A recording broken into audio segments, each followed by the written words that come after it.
문재인 대통령이 제일 안도했을 텐데 네. 문제는 문재인 대통령의 지지율이 지금 최저가입니다. 56%.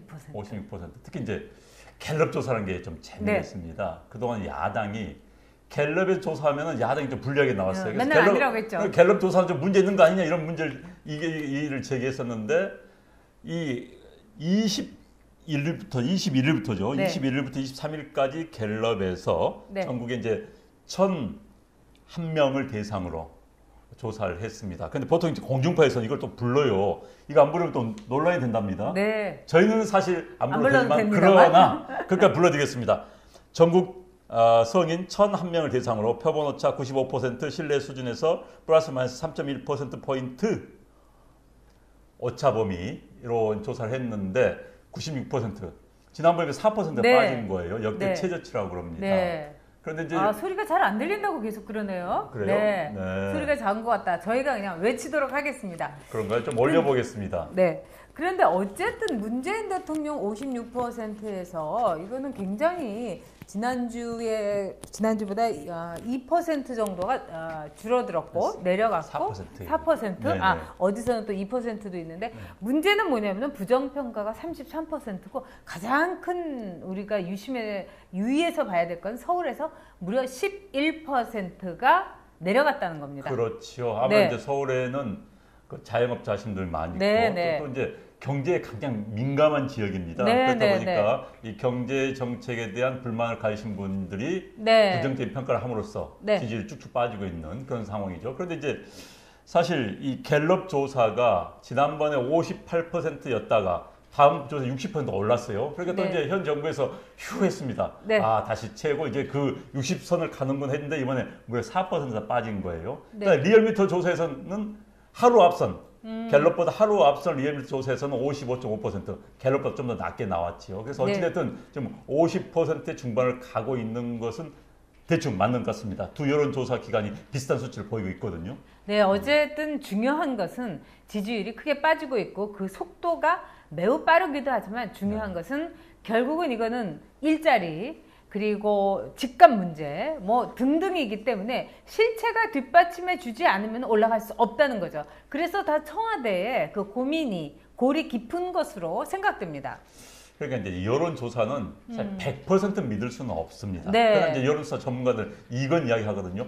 추세는 정확하다. 네. 추세는 확실하다. 그러니까 네. 지금 문재인 대통령의 지지도가 한때 네. 80%를 넘었지요. 네. 그다음에 한 몇 개월 전엔 70% 후반대를 달리다가 지금 거의 20%가 급전직하 쭉 빠지고 있습니다. 이 추세가 무섭다는 겁니다. 네. 문제는 이제 지금도 더 올라갈 건덕지라고 표현을 합니다만은 좀 올라갈 수 있는 기회가 별로 없는 게 이번에도 지금 가장 그 문재인 대통령의 국정 수행 능력에서 불만을 가진 뭘 불만을 가지고 있느냐 했더니 민생 문제 해결 능력 부족을 45%를 네. 잡았습니다. 그다음에 최저임금 인상 11%, 일자리 5%. 결국 경제 문제에 대해서 60% 이상의 불만을 가지고 있는데 이 경제 문제가 당연히 좋아질 수가 없는 겁니다. 네. 현재 문재인 대통령의 소득주도 경제 정책 이런 것 가지고는 될 수가 없는 거예요. 그렇죠. 지금 상황이. 지금 저희가 목소리를 크게 해서 하고는 있는데 지금 부스터가 오늘 사실 고장이 났어요. 그래서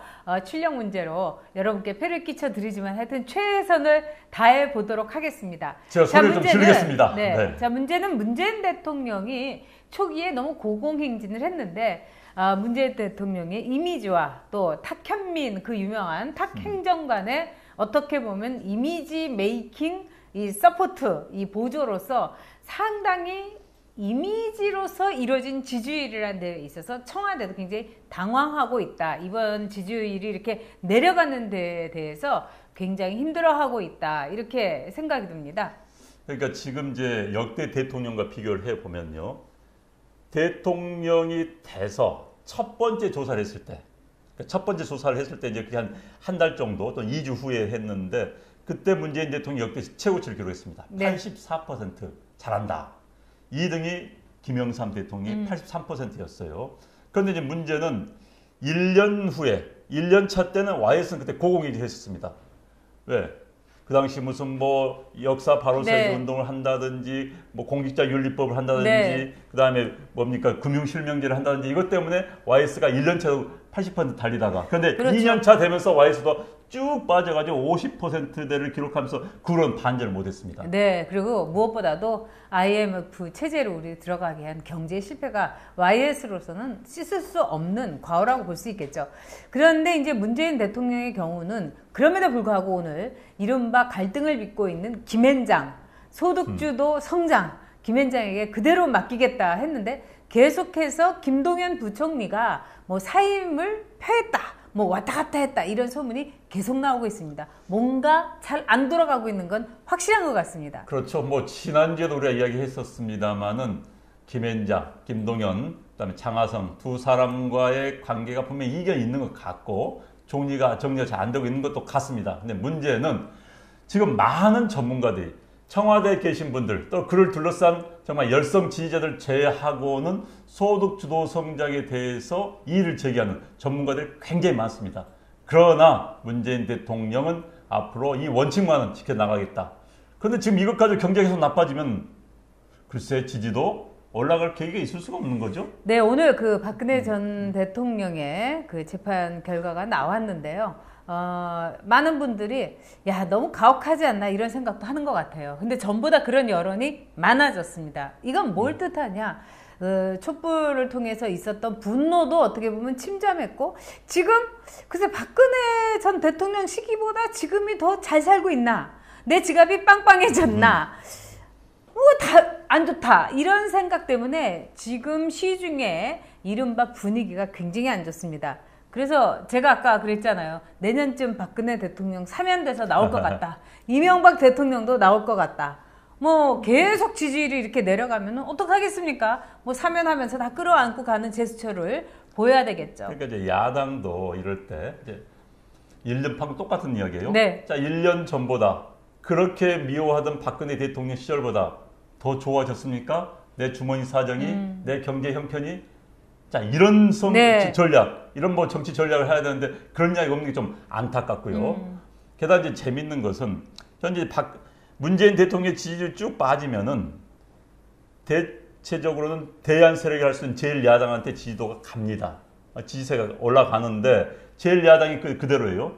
대개는 무당식으로 빠져버린다는 네. 겁니다. 이제 이것에 주목할 필요는 있습니다. 결국은 문재인 대통령을 지지했던 사람들이 야당으로 가지 않고 무당층으로 빠져버린다는 것은 다시 문재인 대통령이 잘하면 옮겨갈 수 있는 문재인 대통령이 다시 갈 수 있는 여지는 있습니다. 분명히 여지란 이야기입니다. 그러나 현재 경제정책을 가지고 자영업자들에 대해 피눈물을 계속 흘리게 한다면 올라갈 수 있는 여지는 없어지는 것이죠. 근데 올라갈 여지는 제가 보기에는 없어 보입니다. 왜 그러냐면 문재인 대통령이 경제의 모든 것을 올인하겠다 이렇게 후보 시절에는 얘기했는데 지금은 경제가 아니라 남북 대화에 올인을 하고 있고 또 하나 이유는 뭐라고 할까요? 그러니까 선의에 의해서 소득도 뭐 이렇게 나눠주고 그러면 시장도 잘 돌아간다. 뭐 일자리 52시간제로 다 분배하자 이렇게 했지만 결과적으로는 가난한 사람은 더 가난해지고 부자들은 세금과 또는 경기가 안 좋아서 지갑이 얄팍해지고 결과적으로 문재인 대통령의 선의는 결국은 모든 사람에게 악의로 전달된 거다. 이렇게 봐도 틀린 말은 아니죠. 그러니까 이제 정치라는 게요. 선의는 누구나 가지고 있습니다. 뭐 이제 물론 뭐 정치를 비판적으로 생각하시는 분들은 정치인들 다 이기적이다 하지만은 물론 이기적일 수 있어요. 그러나 어찌됐든 국가 잘해보자. 특히 대통령 되신 분이 내가 국가 말 안 먹겠다 나선 분은 없어요. 솔직히 제가 보기에는 나름대로 철학을 가지고 나름대로 능력껏 국가를 뭘 해보겠다라고 하는데 다 선의를 가지고 있습니다. 네. 그런데 정치는요. 선의만 가지고 되는 게 아닙니다. 위정자에게 가장 중요한 건 책임감입니다. 결과에 대한 책임입니다. 결과에 대한 책임을 위해서는 사실 저는 그런 생각을 해요. 악마하고도 손을 잡을 수 있어야 되는 겁니다. 자기를 뽑아준 유권자들 그다음에 대한민국을 위해서 우리 공동체를 위해서는 자기의 양심을 팔 수도 있는 거예요. 왜? 네. 책임을 져야 되는 자리이기 때문에. 그런데 선의만 가지고 자 나는 여러분들을 위해서 최선을 다하겠습니다. 내 뜻을 알아주십시오. 결과 나쁘면 아무 의미가 없는 거예요. 위정자한테는. 목사님들은 그런 이야기 할 수 있습니다. 목사님들은 바르시니까. 그렇지만은 뭐 바르지 않은 목사도 많아요. 그렇지만은 정치는요. 결과는 책임입니다.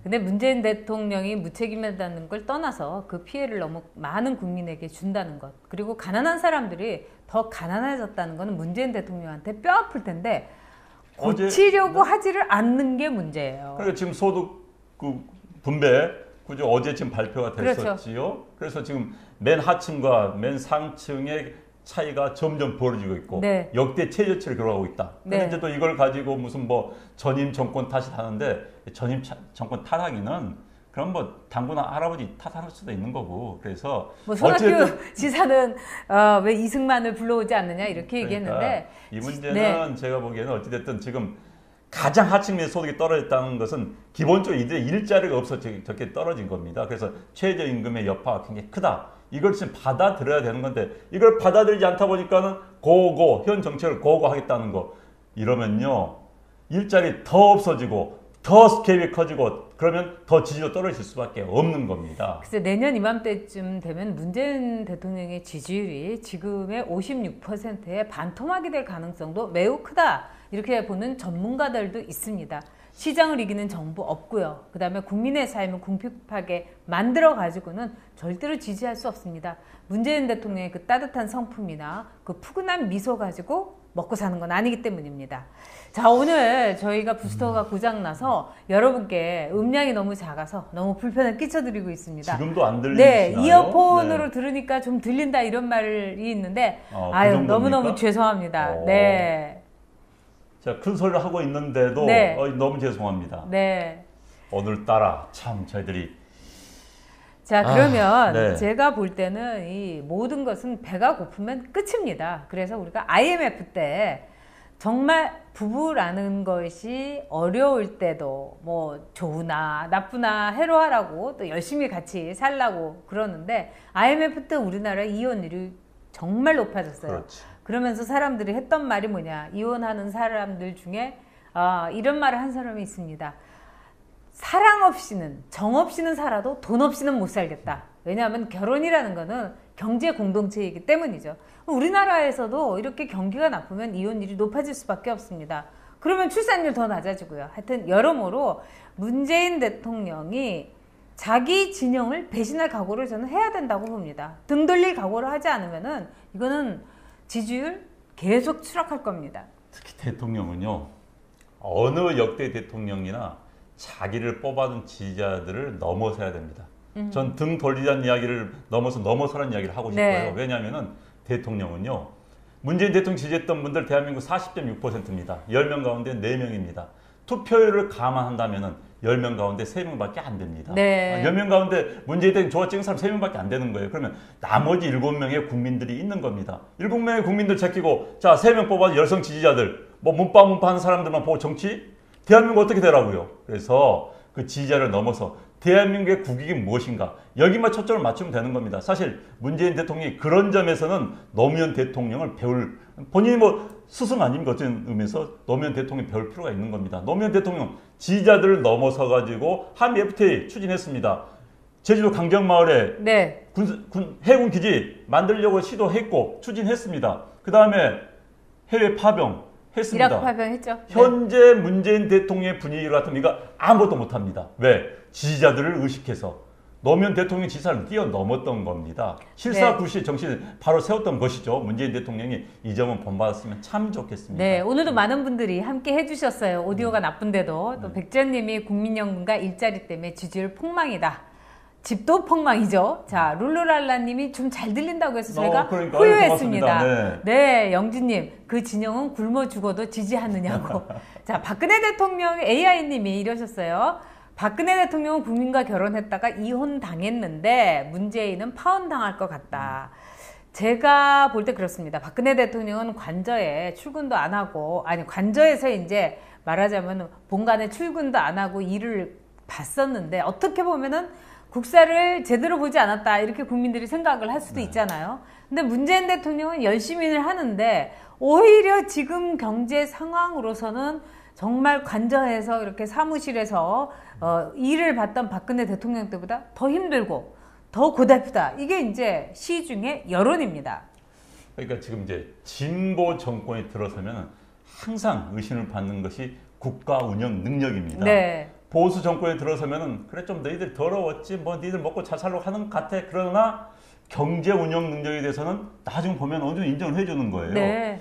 노무현 대통령 시기에 가장 문제했던 것이 국가 운영, 즉 경제 운영 능력이었습니다. 그 당시에 우리는 역사 처음으로 세계 경제 평균 성장률보다 한국 경제 평균 성장률이 떨어진 게 노무현 대통령 때였습니다. 그러다 보니까 이제 경제가 안 좋아지니까는 다음 대통령 선거의 이슈는 경제 이슈였고, 그다음에 실물 경제를 잘한다는 이명박 MB 대통령이 손쉽게 대통령이 됐던 겁니다. 그만큼 경제를 망쳐놓은 대통령 이미지가 있는 거예요. 누구냐? 문재인 대통령의 바로 스승격인 노무현 대통령이었습니다. 그런데 이 정권도 이런 식으로 가면은 제가 장담하는데 경제 망친 정권, 경제 망친 진보 정권, 역시 진보 정권은 경제 운영력이 없다라는 것을 증명해 보이는, 내다 보이는 그런 정권이 될 수밖에 없다는 것 네. 명심하시기 바랍니다. 어쨌든 피시슬레이님이 그걸 본 학습 효과가 아닐까요? 이런 질문을 주셨는데, 결국 문재인 대통령과 지금 그를 둘러싼 이들은 노무현 대통령 때와 마찬가지로 우리 편의 지지,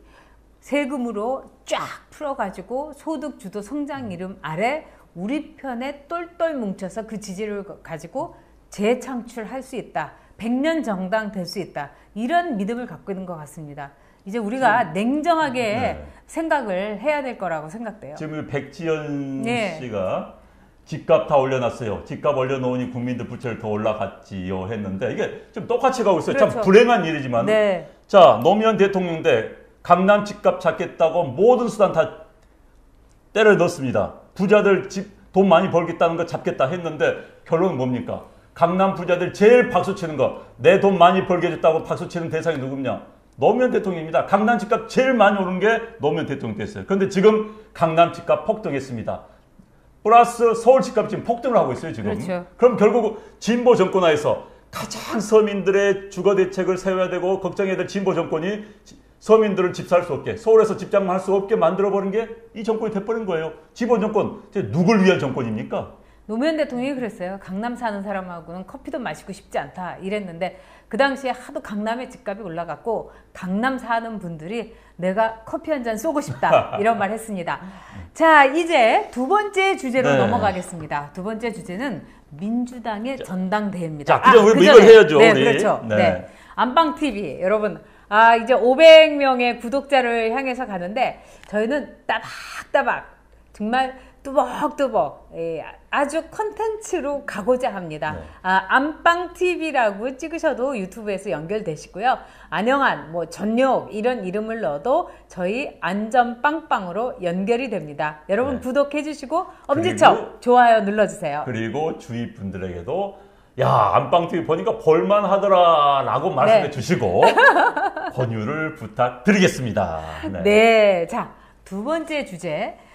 오늘 밤 10시인데도 많은 분들이 이제 함께 해주시고 아주 좋은 글도 올려주셨습니다. 이런 열혈 말하자면은 시청자가 계시기 때문에 저희가 힘이 나고, 우리에게 미래는 있다, 우리에게 내일은 있다, 이렇게 생각이 듭니다. 저희는 뚜벅뚜벅 거북이걸음하고 있습니다. 네, 두 번째 주제입니다. 자, 민주당 뭐죠? 전당대회 내일 열리죠. 그렇죠. 지금 잠 못 이루는 사람들 많을 거고, 전국에서 올라온 대의원들 눈치 보면서 마구마구 그냥 숙소를 누비는, 말하자면은 그 수하의 그 선거 운동원들 정말 많겠습니다. 그렇죠. 김지선 의원, 김지선님 감사합니다. 홍보 중이시라고.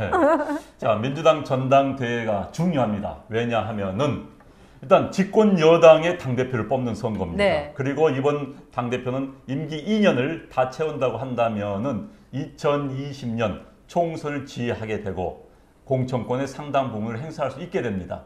게다가 문재인 대통령의 지지율이 떨어지게 된다면은 당으로 권력이 가게 됩니다. 일정 부분 넘어가게 됩니다. 그렇다면 집권 여당의 당대표의 권력은 굉장히 세지는 것이죠. 그래서 누가 당대표에 뽑히느냐에 따라서 대한민국의 정치 지도가 굉장히 바뀔 수가 있는 겁니다. 근데 앞날은 안 봐도 비디오인 점이 있습니다. 문재인 대통령이 경제의 방향을 틀지 않는 날 계속 지지율은 떨어질 거고, 그런 점에서 당의 힘은 커질 것입니다. 자, 오늘 그 많은 분들이 이 세 분의 마지막 연설, 이 세 후보의 연설을 들었는데, 그런 거는 이제 네이버나 이런 포털에 다 나와 있기 때문에 우리 같이 컨텐츠 중심, 새로운 중심은 새로 얘기할 게 없고요. 문제는 뭐냐? 장사가 안 됩니다. 분위기가 올라가지 않습니다. 즉 흥행 실패의 전당대회예요. 그 이유는 뭘까요? 자, 일단요, 보통 이 전당대회를 하면은 여러분 다시 컨벤션 효과로 그러죠. 그렇죠. 언론이 막 쫓아다닙니다. 그런데 민주당의 지지율이 올라가는 게 아니라 보통 올라갑니다. 전당대회 앞에 이 컨벤션 효과 때문에 쭉 빠지고 있어요. 일단 근데 이유는 사람이 뭐냐? 모여들질 않으니까 관심을 못 끄는 네. 거예요. 관심을. 그건 저는 이제 민주당 전당대회를 보면서 저도 뭐 국회의원 생각했고 한때 뭐 전당대회 뭐 관여도 해봤습니다만은 전당대회가 이슈를 제기하고 이슈 파이팅을 해야 되는 겁니다. 그런데 이제 민주당 전당대회는 제가 만났던 민주당 의원 이번 뭐 깊이 임발부 경험도 그런 이야기를 해요. 야, 좀 쪽팔린다. 왜? 왜? 고작 한다는 게 진짜 이겁니다. 첫 번째 이슈가 뭐냐? 이재명이하고 친하냐 안 친하냐? 응? 이재명 경기지사가 이제 사건이 터지니까 이재명 이제 탈당시켜야 된다. 그렇죠. 김진표 후보가 공격을 했죠. 왜? 경기 지역 또 이제 이재명 지사는 문바들한테 굉장히 좀 비토를 당하고 있습니다. 그래서 그 이른바 친문 세력을 끌어모아서 이제 그걸 공격을 했습니다. 그랬더니 이제 남은 후보들이 이재명을 좋냐 싫으냐. 이건 사실 아무런 대한민국 미래와 또 민주당의 미래 별 관계가 없는 거예요. 그런데 이제 그걸 가지고 이슈 제기했다가 물 관심을 모았습니다. 그런데 그 후로는 없어요. 그런 이제 고작 한다는 게 계속 내가 대통령하고 누가 더 친하냐 이 게임을 해온 겁니다. 그렇죠. 그래가지고 또 한마디로 이제 분위기가 아주 쎄하고 제가 이제 포털의 댓글도 보니까 기껏 많은 댓글이 뭐 300여 개 정도고 그렇게 기사가 많은데 어떤 거는 무풀도 있어요. 악플보다 서러운 게 무풀이라는데 그렇죠. 이렇게 민주당 전당대회가 국민들의 관심사에서 멀어지는 거는 그만큼 민주당 지지들도 떨어졌지만 살기가 어렵기 때문이다. 이제 이렇게 볼 수 있는데요. 제일 큰 이슈는 처음에는 뭐 이재명 탈당 이걸 김진표 후보가 물을 부었는데 이제는 이 전 총리가 손을 떨고 있다. 그러니까 네, 이 건강 문제가 네. 최고의 이슈가 됐어요. 네. 지난번에 저도 깜짝 놀랐습니다만 이해찬 후보가 이제 연단에서 내려오는데 저도 봤어요. 거의 뭐 건강이 정말 안 좋은 상태로 비틀거리더라고요. 그것만 본다면은 참 건강이 안 좋게 보였습니다. 또 그런데 이제 이 동영상이 뭐 유포가 되고 있지 않습니까? 그렇죠. 그래서 이제 이해찬 현재 가장 잘 나간 것처럼 생각되는 또 그렇게 보이는 이해찬 후보에 대한 건강 문제로 쫙 관심이 몰리고 그게 이슈가 돼버린 그렇죠. 거죠. 그래서 이해찬 후보는 고문의 후유증으로 내가 손을 떨고 있다 이렇게 이제 밝혔습니다. 근데 저는 그 말이 좀 이상한 게요. 이 손을 떨면 골프를 칠 수가 없잖아요. 근데 그분이 골프 싱글입니다. 그리고 총리 때는요, 이 공에다가 봉황무늬를 총리씨를 이렇게 시그널을 이렇게 색이 갖고 골프를 이렇게 골프공을 이렇게 나눠주기까지도 했었어요. 그렇게 그 골프를 잘 치는 분이 왜 이렇게 고문유증이면 총리직을 그만둔 것도 국경일에 골프 치러 갔다가 골프 치러 갔다가 그게 걸려가지고 그렇죠. 수해 났을 때 정말 수해 피해를 앞장서 피해 복구를 지휘해야 될 총리가 골프 치러 갔습니다. 그래가지고 이렇게 언론에 나서 총리직을 그만뒀는데 그런데 글쎄요. 손 떨면은 골프공 이거 안 되는데 이게 싱글입니까? 그리고 골프 너무 좋아하고요. 그럼 고문 때문이라고 그런. 그래서 고문도 이제 아마 이렇게 골프는 칠 수 있고 그 다음에 이제 손 떠는 거는 손 떨면서 골프도 잘 칠 수 있나 보죠. 그러니까 새로운 이제 새로운 이제 그 타법이 생긴 모양입니다. 새로운 이제 잡는 그게. 근데 이번에 보니까요. 이렇게 왜 전당대회 저도 나가봤어요. 그래서 최고위원도 해봤는데 그러면 이제 모두들 후보들이 만세 한나라당 만세 뭐 이런 거 합니다. 근데 이번에도 그 만세를 했는데 아니 이렇게 손을 던던던던던 떨더라고요. 그러니까 이제 옆에 있는 후보가 사실 손을 이렇게 합니다. 뭐 방금 제가 했지만 이렇게 딱 쳤는데 이제 손으로 같이 잡아요. 잡는데 의도였는지 의도 아니었는지 안 잡았어요. 그러니까 송영길 후보가 안 잡았었어요. 아 그래요? 그런데 그러니까 손을 떨고 있는 모습이 보이는 거예요. 그래서 그렇기 때문에 의도적으로 잡았니, 의도였더니 이런 이야기했는데 어찌 됐든 건강 문제가 굉장히 논란이 됐었고 그다음에 기자들 이야기로는 일부러 안 잡은 것 같아요. 그런데 일부 기자들 이야기로는 사실 손 떠는 거 보인다고 그럽니다. 그래서 그게 이제 건강에 진짜 결정적으로 안 좋은 건 잘 모르겠어요. 그래서 어찌 됐든 이해찬 후보는 내 나이 이렇게 이야기합니다. 김진표 후보보다 내가 한참 더 어리다. 난 60대다. 난 문재인 대통령하고 나이 비슷해. 정동영 이제 당대표 됐죠. 민주평화당. 그 동기입니다. 대학교 동기입니다. 그래서 가태라고 하는데 어쨌든 상대방 후보 진영에서는 건강 문제를 계속 지금 공격을 하고 있지요. 김 지사님 어쨌든 수전증은 사실입니다. 덜덜덜 떨어요. 그래서 보통 수전증은 알코올 중독인 경우 덜덜덜 떱니다. 그래서 그분은 도대체 이유가 이제 뭘까 다시 한번 생각을 해야 되고요. 그 다음에 언제나 호주머니에다가 손을 넣고 있어요. 왜냐하면 손이 떨리기 때문에 이렇게 덜덜이를 보여주면 안 되니까요. 그래서 저는 이제 이번에 건강 문제도 다 좋습니다. 물론 정치인에게 중요한 건강 문제입니다. 건강해야지 올바른 판단을 할 수 있고, 우리가 그 유명 일했지 않습니까? 프랭클 루스벨트 대통령이 마지막 건강이 안 좋았기 때문에 얄타회담 같은 그런 회담에서 결국은 스탈린한테 끌려다녔다. 그렇죠. 그래서 한반도가 우리가 분단이 된 것도 그때 프랭클 루스벨트 대통령이 강력하게 밀어붙였더라면 그런 일을 안 당했을 텐데 라는 이야기가 있습니다. 어찌됐든 정치인의 건강 굉장히 중요합니다. 그런데 제가 이제 드리고 싶은 말은 자, 이해찬, 송영길, 김진표 이분들 좀 결이 달라요.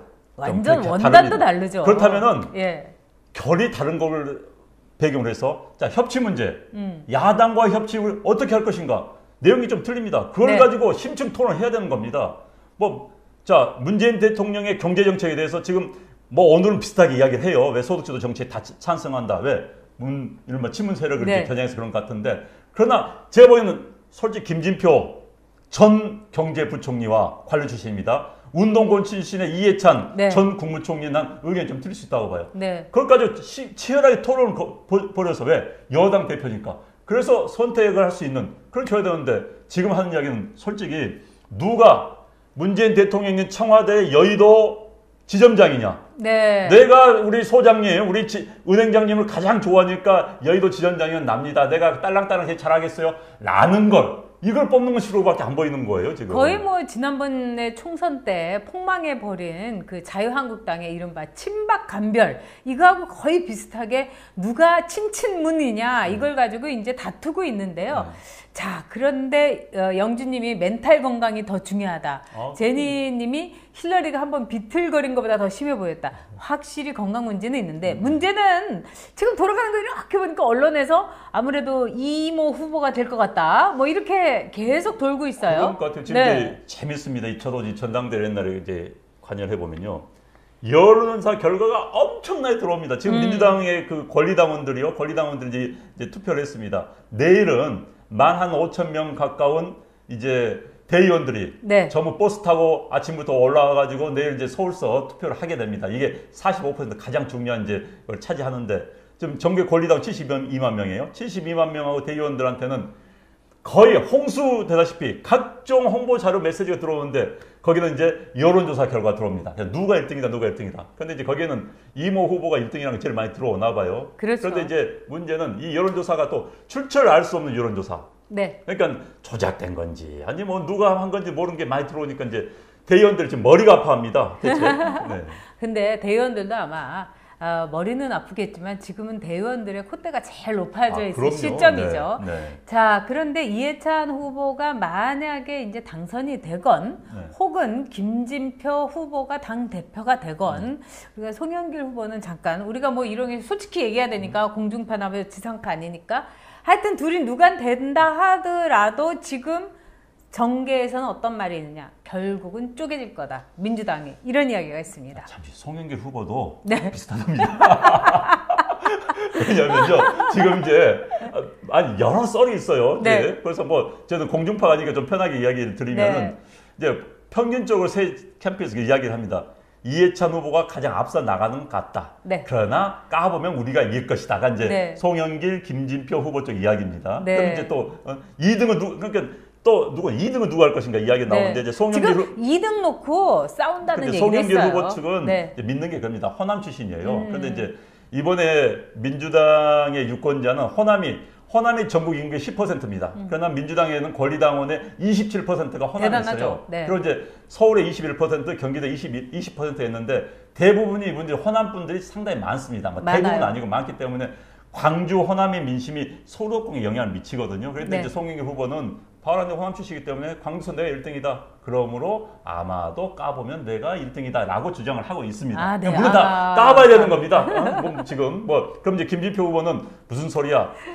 영남집에서 내가 1등이야. 이렇게 이야기를 하고 있고, 이제 뭐 수도권에서는 뭐 혼전이야 이렇게 얘기를 네. 하고 있는데 어찌됐든 세 후보 가운데서 이해찬 후보가 앞서 나가고 있다. 물론 까봐야 한다 하지만 앞서 나가고 있다는 것은 좀 공감을 이루고 있는 그런 분인 것 그렇죠. 같습니다. 네. 그리고 가장 중요한 거는 이 우리가 이제 옛날에 절에서 그 주지 싸움이 나가지고 말하자면 정말 이 회칼을 들고 조직 폭력배까지 절에 소유권을 네. 가지고 이제 싸움이 나지 않았습니까? 네. 지금도 아마 그거 기억하시는 분이 있을 거예요.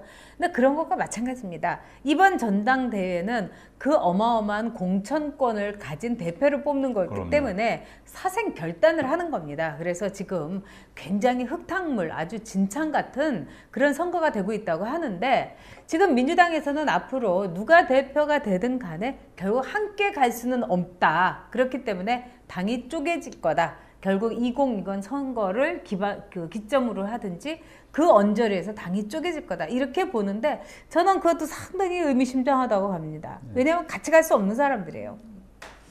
그건 약간 저는 약간 달라요? 네. 나는 그렇게 보면 저는 그렇게 그러니까 봐요. 이제 굉장히 내상은 큽니다. 내상 큽니다. 근데 이제 쪼개지기에는 문재인 대통령의 지금 지지도가 이제 관련돼 있고 역시 대주주는 문재인 대통령입니다. 문재인 대통령을 바라본 사람들이 이제 어떻게 될 것인가가 문제인데. 우리 네 개예요. 근데 저는 내상은 네 개 강해요. 내상은 굉장히 클 것이다. 왜냐하면은 지금 이제 전쟁은요 내전이 무섭습니다.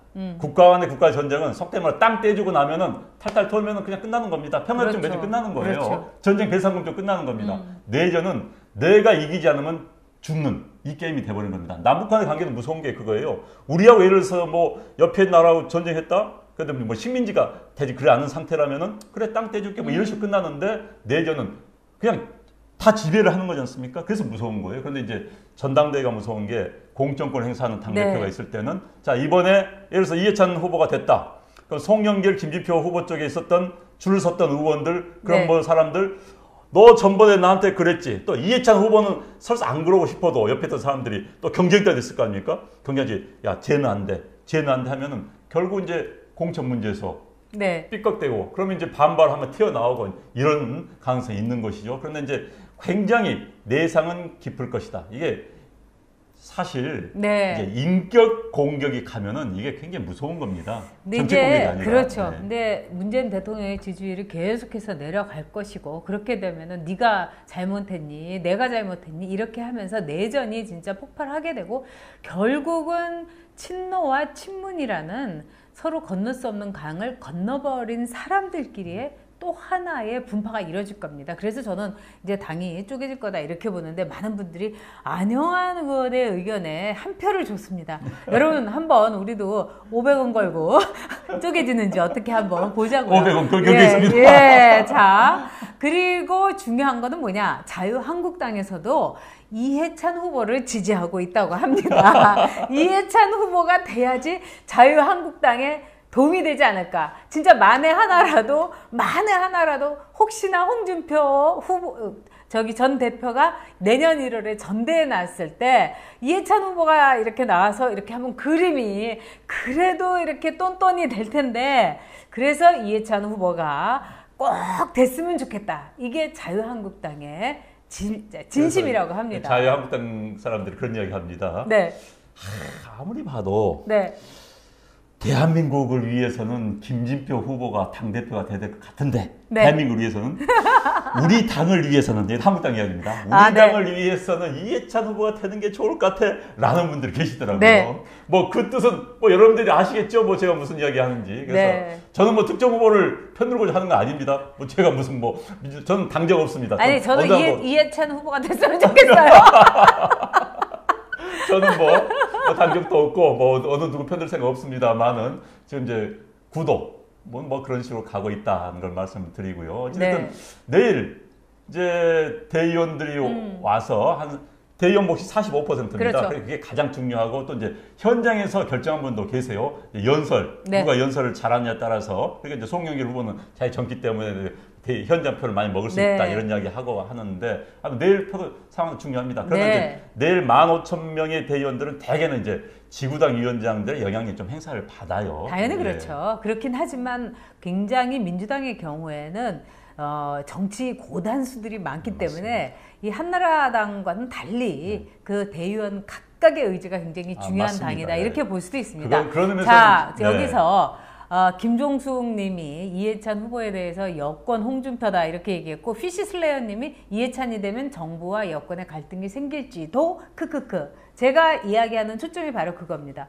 바로 그 갈등인 거죠. 그렇죠. 그런 점에서 네. 분당도 가능할 수 있다. 지금 저는 이렇게 이제 생각합니다. 우려하는 게 네. 이겁니다.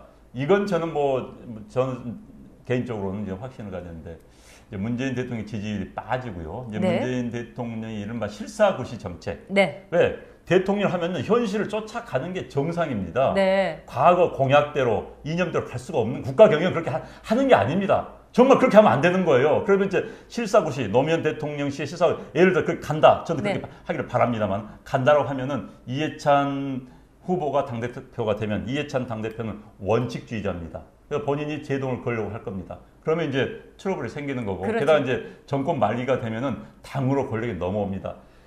박근혜 대통령의 가장 큰 문제가 뭐였느냐? 정권 말기에 당으로 권력이 넘어가는 것을 인정을 해야 되는 겁니다. 그리고 당과 같이 하면서 속된 말로 당이 나를 버텨주길 바라야 되는 건데 끝까지 그 권력을 놓지 않으려 했기 때문에 문제가 생겨버린 거예요. 그것도 한 원인이었거든요. 그래서 좀 이따가는 아마 문재인 대통령 지지율이 더 떨어지면은 막 탈당하라고 하는 소리도 아마 나올 수도 있다고 봅니다. 자, 커버스님이 분이 재밌는 말씀하셨는데 살다가 이해찬 응원하기는 처음입니다. 저도 그래요, 커버스님. 자, 저희 이제 세 번째 네. 주제로 그렇죠. 넘어가기 전에 네. 안방TV 다시 한번 구독 부탁드립니다. 네이버 TV로 들어가셔도 안방TV라고 찍으시면 되고요. 유튜브도 물론 안방TV를 찍으시면 됩니다. 그리고 안녕한 아무 이름이나 이렇게 하셔도 해도 됩니다. 그리고 아주 중요한 네. 정보를 알려드리겠습니다. 자, 9월 달부터는 저희가 오전 11시에 여러분을 뵙게 됩니다. 오전 11시에 여러분들이 저희가 이제 7월 30일 날 첫 방송에서 이제 아직 한 달도 안 됐지만 정말 아주 핫한 그런 이 댓글과 참여를 저희가 아주 실감을 하고 있습니다. 그래서 오전 11시에 여러분 시간 되시면 같이 참여해 주시면 더 멋지고 근사한 방송 될 거라고 생각합니다. 9월부터입니다. 네. 9월 3일부터죠. 네. 자, 이제 우리 세 번째 주제로 넘어가야 되겠습니다. 세 번째 주제는 오늘 이제 특검이 드루킹 일당을 이제 10여 명을 이제 기소를 하겠다 이랬고 아마 김경수 지사도 불구속 기소를 하겠다 이렇게 밝혔습니다. 네. 공범이라고 특검은 봤죠? 네, 그렇죠. 일단 지난번 구속영장을 청구를 했다가 네. 기각이 됐습니다. 그런데 구속영장 청구 기각된다 해서 끝난 건 아니에요. 그럼요. 구속 기소냐, 불구속 기소냐입니다. 그래서 이제 불구속, 그러니까 인신 구속을 하지 않은 상태에서 기소를 하기로 했고요. 그리고 이제 나머지 드루킹 사건과 네. 연루됐던 이른바 드루킹 쪽에 있었던 사람들에 대해서 10여 명에 대해서 기소를 했는데, 그런데 관심을 모았던 송인배 청와대 비서관, 네. 백원우 비서관에 네. 대해서는 사법 처리하지 않기로 하고 정리를 했습니다. 진짜 알 수 없는 특검이고 무능한 특검이라고 할 수도 있겠습니다만 여러분 시퍼렇게 살아있는 권력이라는 게 이렇게 무서운 겁니다. 이렇게 딱 봐도 김경수 지사가 킹크랩을 뭐 공모를 했다. 킹크랩에 대해서 이렇게 하라고 했다. 지시를 했느냐 마느냐. 그거를 사진이라도 찍어야 됩니까? 그 순간에? 저는 그런 점에 있어서 우리가 정말 정황을 보고서 어떤 결과를 유추해내는 것도 또 다른 수세의 한 방향인데 그게 싹 무시가 됐죠. 어떤 사람이 뭐 도둑이 담 넘어가고 물건 훔치는데 그거를 동영상으로 남겨야 되느냐 이런 질문도 할 수도 있는 사안인데요. 어쨌거나 이번에 김경수 지사가 그래서 킹크랩에 대해서 만약에 용인을 하지 않았다면은 어떻게 그렇게 수백만 개의 댓글이 달릴 수 있겠는가. 저는 뭐 하여튼 킹크랩에 대해서 제가 수사도 안 했기 때문에 뭐라고 할 수는 없지만 김경수 지사가 킹크랩을 좋아하는 건 사실인 것 같아요. 킹크랩 맛있거든요. 아, 비싸지요. 비싸요. 그 양반이 평소에 수입이 없는 분이에요. 평생을 돈 못 벌어본 사람입니다. 킹크랩 먹기 힘들죠. 그렇죠. 그래서 잘 먹나요? 그래도 먹어본 사람이 많을 거 아는 건데 아니에요. 거기서 먹어본 사람이 잘 먹는 아니에요. 거예요. 원래 못 먹은 사람이 굶은 사람이 네. 뭘 먹었다 하면 네. 그냥 왕창 먹어요. 돈도? 당연하죠. 그래서 이런 자. 얘기도 있었어요. 한동안에 이게 정책이 바뀌어서 막 어떤 이제 정말 굶었던 분들이 이제 국회에 그냥 잔뜩 들어왔을 때 한 그 운수 회사의 사장님이 이제 명절 때 이렇게 뭐 이렇게 돌리러 다니셨나 봐요. 근데 그분이 옛날에 돌릴 때는 이런 걸 왜 이러면서 막 안 받는다고 하는데 그때는 당신은 그분의 얘기입니다만 다 그 자리에서 봉투를 뜯어서 돈을 씌워보더라는 거 아닙니다. 그래서 그분이 그랬어요. 굶었던 아그들이 더 무섭다고. 이거 농담을 네. 할게요. 유치원에서요. 네. 유치원 선생님이 애들한테 가르칩니다. 얘들아, 선물 받으면은 고개를 쓰면 네, 감사합니다. 네. 이렇게 인사를 해야 되는 거란다. 네. 감사합니다 해야 되는데. 그러니까 다른 애들한테 이제 연습을 하는 거죠. 네. 자, 선물 줬어요. 네, 감사합니다 했는데 이제 다 감사합니다 이렇게 하고 있는데 한 꼬마애가는 딱 선물 주니까는 뭘 이런 걸 뭐 이러는 거예요. 선생님이 너 왜 이래 아까 감사합니다 해야지.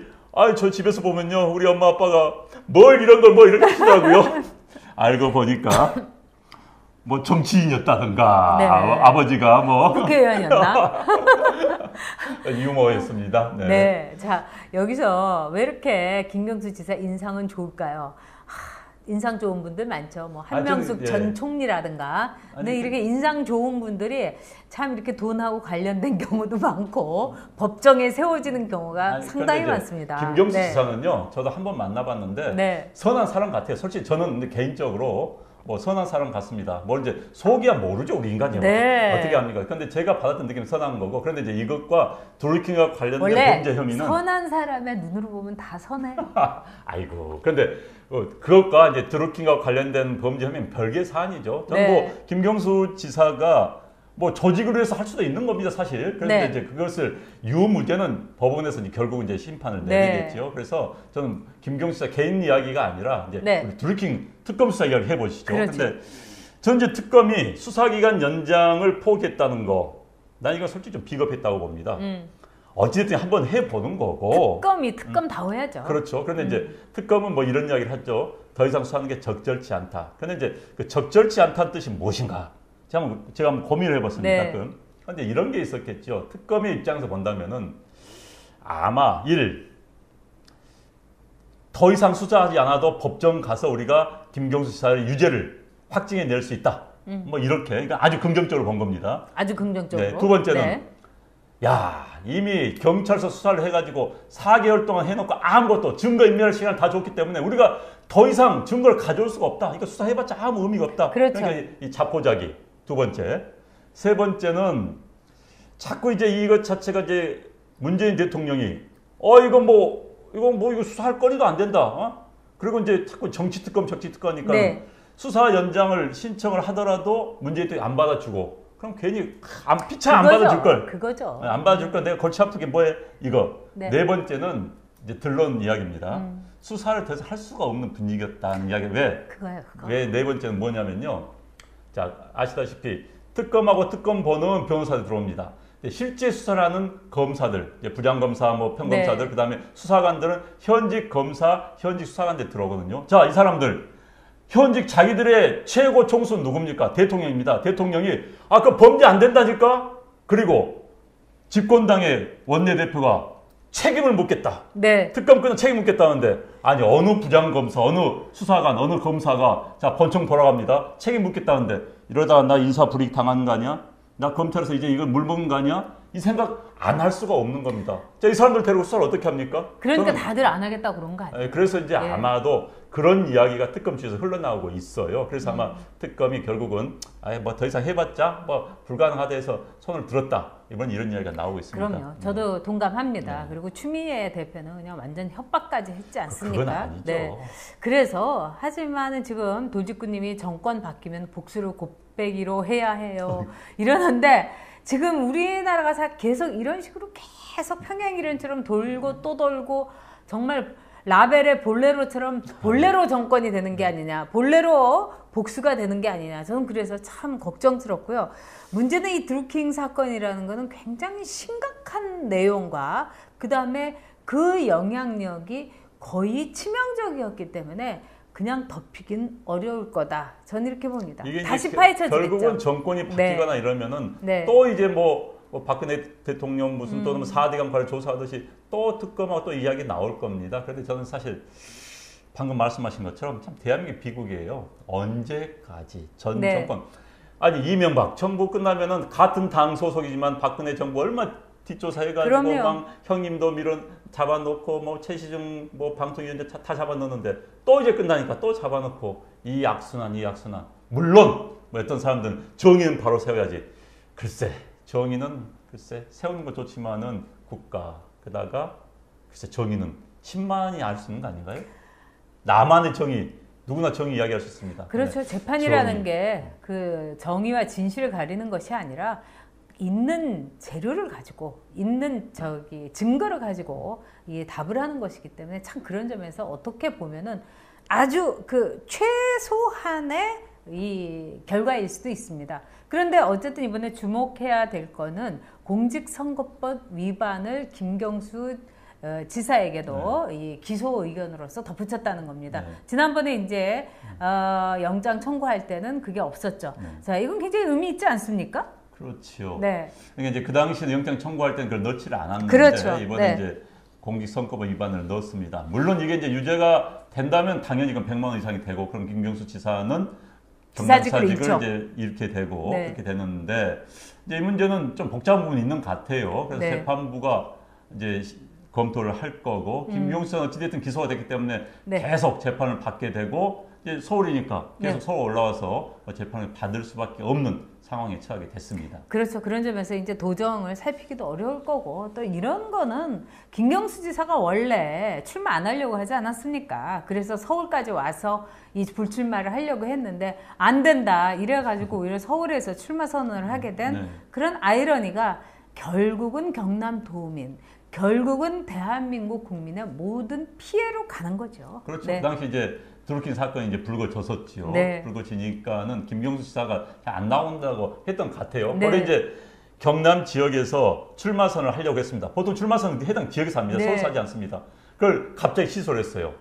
서울에 올라왔습니다. 그럼 이제 서울에서는 뭘 하려고 했느냐? 다 지금 불출마 선언 불출마 선언 하려고 이제 기자들이랑 그렇게 하고 있었어요. 그랬는데 갑자기 서울께 취소가 됐습니다. 그건 취소를 한 게 김경수 지사 측이 취소한 게 아니라 중앙당에서 취소 지시를 내린 겁니다. 네. 그리고 이제 추미애 대표가 전부 회의를 해가지고 다시 기자회견을 한참 뒤에 했는데 그건 이제 출마 선언을 했던 정말 1박 2일 사이 엎치락뒤치락했는데 김경수 지사는 당신 별로 생각 없었던 것 같아요. 네.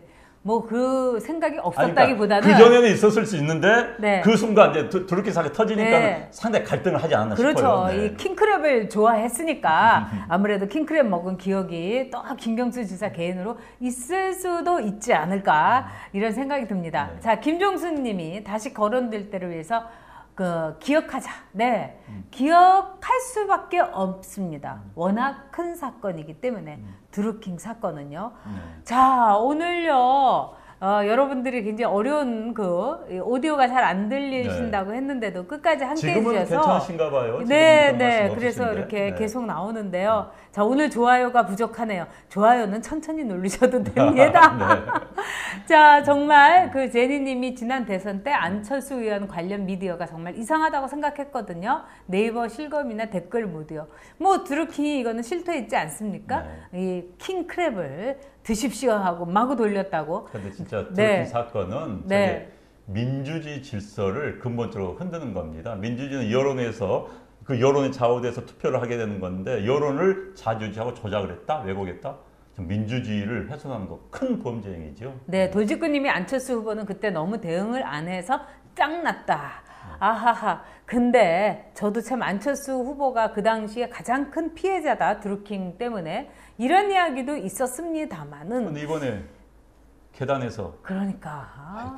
아니, 그렇게 36개 줄행랑을 쳐도 그렇게 도망가지는 못할 텐데, 김기식 의원이 이제 안철수 의원하고 굉장히 가깝잖아요. 네네. 그때 그런 얘기를 했어요.